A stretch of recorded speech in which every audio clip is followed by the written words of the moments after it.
Frères et sœurs, mes chers amis internautes, bonjour et bienvenue à l'église protestante évangélique Philadelphie. Pour ceux qui ne me connaissent pas, je suis votre frère pasteur Célestin Zouga. J'ai la joie ce matin de partager la parole de Dieu avec vous. Mes chers amis, frères et sœurs en présentiel, j'ai également la joie de partager la parole de Dieu avec vous ce matin. Nous étudions la parole de Dieu dans Luc chapitre 7, versets 11 à 16. C'est l'histoire de Jésus qui ressuscite le fils unique d'une femme veuve communément appelée la veuve de Naïn.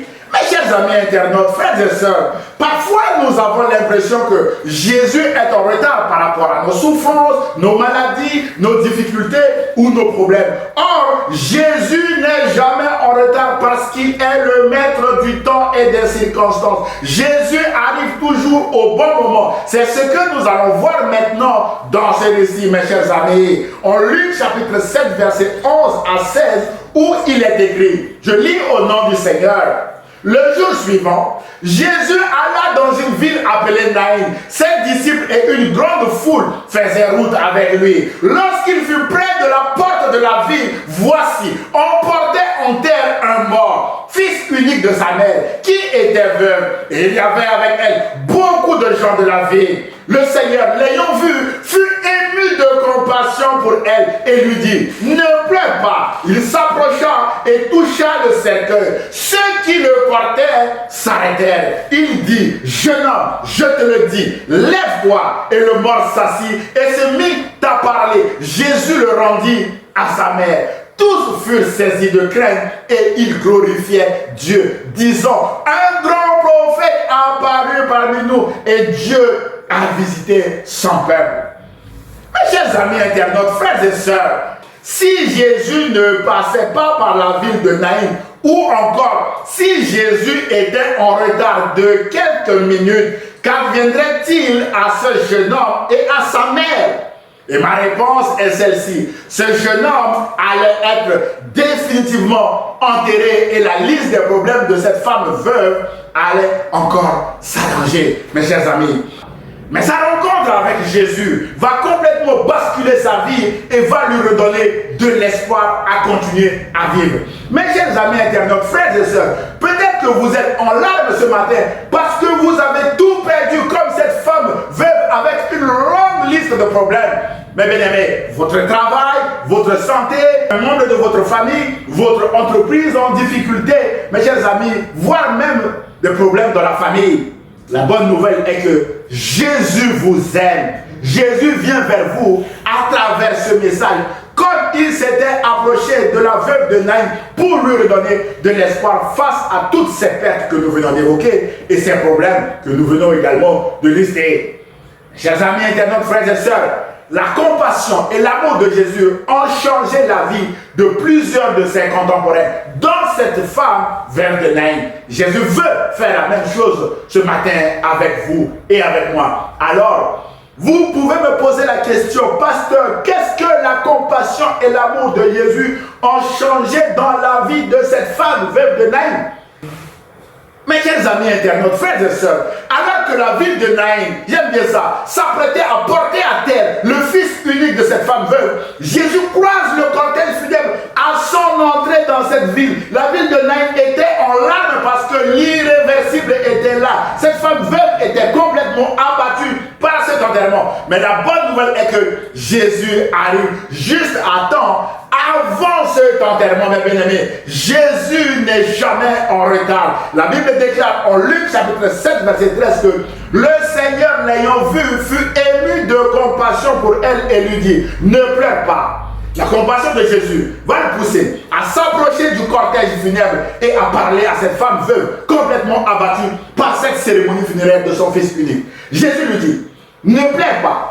Sous-entendu, fais-moi confiance maintenant, femme, parce que j'ai des solutions que tu n'as pas à tes problèmes que nous venons de lister ensemble. Mes chers amis internautes, peut-être que l'on est en train de vous porter aussi à terre ce matin, comme ce jeune homme. Rappelez-vous que Jésus n'est jamais en retard. Jésus va intervenir en votre faveur pour interrompre cet enterrement, mes chers amis internautes. Mon frère, ma soeur, peut-être que vous êtes en train de pleurer aussi comme la veuve de Naïm, face à vos obstacles, face à vos Goliaths, face à vos oppresseurs, ou face, mes bien-aimés, à votre longue liste de problèmes, comme moi, j'en ai aussi, mes bien-aimés. Jésus vous dit la même chose ce matin à travers ce message. Ne pleurez pas, faites-moi confiance, vous dit Jésus, et vous verrez la gloire de Dieu s'accomplir dans votre vie. Mes chers amis internautes, frères et sœurs, voici maintenant la solution que Jésus a donnée aux montagnes de difficultés de la veuve de Naïm. La Bible déclare au verset 14, Jésus s'approcha et toucha le cercueil. Ceux qui le portaient s'arrêtèrent et il dit, jeune homme, je te le dis, lève-toi. Mon frère, ma soeur internaute, deux verbes d'action, s'approcher et toucher, et une parole de commandement de Jésus, lève-toi jeune homme, suffisent pour tout basculer. La vie de cette femme a complètement changé. La Bible déclare au verset 15 que et le mort s'assit et se mit à parler. Jésus le rendit à sa mère. Mes chers amis, les problèmes de solitude, de stérilité, de représentativité de la famille, de la honte, les larmes ont disparu en un seul instant sur une seule parole de Jésus. Je ne connais pas votre liste ce matin, mais un mot de Jésus peut faire ébranler toutes vos listes, comme la mienne, mes chers amis. De même, les vêtements de deuil que portait la femme et ceux qui l'accompagnaient sont remplacés par des vêtements de louange. La Bible déclare au verset 16 que tous furent saisis de crainte et ils glorifiaient Dieu en disant, un grand prophète a apparu parmi nous et Dieu a visité son peuple. Mon frère, ma soeur, je ne sais pas d'où vous regardez cette vidéo. Dieu veut vous visiter ce matin. Jésus veut vous visiter ce matin également, comme il est avec nous dans cette salle. Mes chers amis internautes, frères et sœurs, Jésus a changé les vêtements de deuil de ceux qu'il croisait en vêtements de louange. C'est sa mission, décrite par Ésaïe environ 700 ans avant sa naissance, en Ésaïe 61, verset 1 à 3. Donc voici un extrait. L'Esprit du Seigneur déclare Ésaïe, l'Éternel est sur moi, car l'Éternel m'a oint pour porter de bonnes nouvelles aux malheureux. Il m'a envoyé pour guérir ceux qui ont le cœur brisé. Mon frère, ma soeur, avez-vous un cœur brisé ce matin?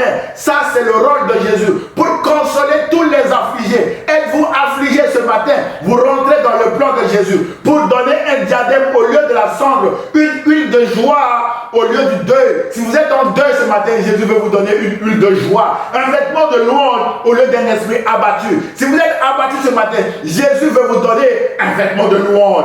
Mes chers amis internautes, frères et sœurs, la veuve de Naïm ainsi que toute la ville de Naïm ont vécu l'accomplissement de cette promesse en direct le jour de l'enterrement foiré. Je dis bien le jour de l'enterrement foiré de ce jeune homme, et ont glorifié Dieu. Dieu est celui qui change les temps et les circonstances. Nous l'avons dit en Daniel 2, 21.